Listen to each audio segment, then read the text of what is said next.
আসসালামু আলাইকুম। কেমন আছেন আপনারা সবাই? দেশের এই ভয়াবহ পরিস্থিতিতে এখন আমাদের মনটা অনেকটাই খারাপ আছে। আর মন খারাপ থাকলে শরীর কি করে ভালো থাকবে বলেন? সামাজিক যোগাযোগ মাধ্যমে বা টেলিভিশনে বন্যা কবলিত মানুষদের বিভিন্ন রকম খবর পড়ে বা তাদের ভিডিও দেখে আসলে মনটা খুব বেশি ভেঙে পড়েছে। তারপরে আমাদের সাধারণত মেয়ে মানুষদের আসলে বেশি কিছু করার থাকে না। আর আমাদের বাংলাদেশের বিভিন্ন জেলা থেকে বিভিন্ন প্রান্ত থেকে আমাদের ভাইয়েরা সশরীরে তাদের পাশে গিয়ে দাঁড়িয়েছেন, ক্ষতিগ্রস্ত মানুষদের পাশে গিয়ে তাদের কাছে সাহায্যের হাত বাড়িয়ে দিয়েছেন, আলহামদুলিল্লাহ।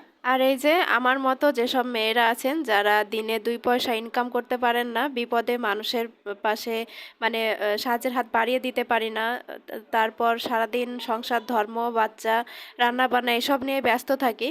আসলে তাদের বিভিন্ন পরিস্থিতি দিয়েই আর কি চিন্তা করি যে আসলে আমাদের কিছু করা থাকে না। তবে আমার মতো যেসব মেয়েরা আছেন তাদের পক্ষ থেকে সেই বন্যায় ক্ষতিগ্রস্ত মানুষদের জন্য রইল অনেক অনেক দোয়া।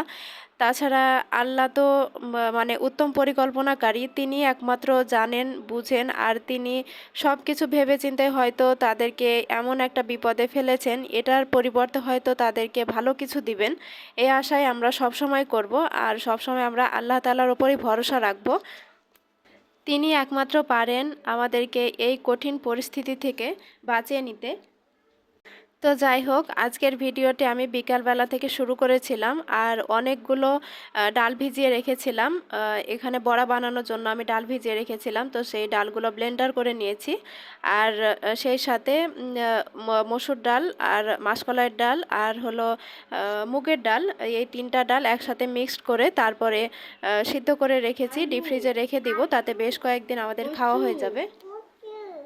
বেগুন, পটল, লাউ, ডাল, ডাল, ডাল, ভর্তা, ভাত, ভাত, মাছ, গুশ, শসা, গাজর, কোকাম্বেলে, কচু বল, বলো বাই বাই, লাপেস, বাই বাই। দেখলেন আমার মেয়েটা কত কথা শিখে গিয়েছে। এতদিন ও যখন কথা বলতে পারতো না তখন মনের মধ্যে একটা অস্থিরতা কাজ করতো, আর এখন ও যখন কথা বলতে পারে টুনটুনি পাখির মতো, সে সারাদিন টুনটুন করতেই থাকে, তখন মাঝে মধ্যে একটু বিরক্তও হয়ে যায়। আজকে বিকালবেলা আম দিয়ে ছাতু খেয়েছিলাম। আম পাঠানোর সময় তো আম্মা একটু ছাতু পাঠিয়ে দিয়েছিল আমার জন্য, সেটা তো দেখিয়েছিলাম। তো আর এখন হচ্ছে রাতের বেলা, আজকে রাতের খাবারে আমি রুটি বানিয়েছি।